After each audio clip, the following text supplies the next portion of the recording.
Hey everyone, this is Professor Eskew. I just wanted to take a couple minutes and let you know that I've been out looking at some of the submissions for your first self-assessment and reflection. And some of them are really, really excellent. Some of them might want to go back in and take a look. And the reason I'm saying that is if you look here at your self-assessment and reflection, here are your prompts that I'm expecting you to respond to.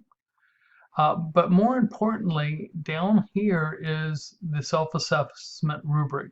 So this is my guide as well as your guide into steering how you're going to score your points. So as you're responding to the reflection paper and as I'm reading it and looking for different ingredients and to the level to which you responded to them, they're going to fall in one of these categories.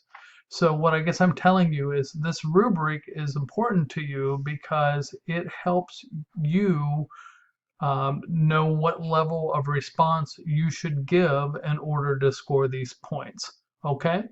So when I grade this, I'll actually use the rubric and highlight the area of the points, and then I'll give you some commentary.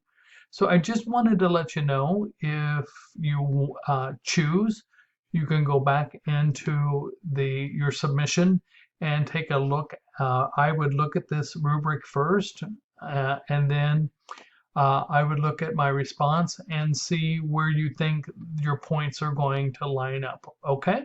So I just wanted to give you that little tip. Hope you're doing well, and we will talk to you soon. Take good care.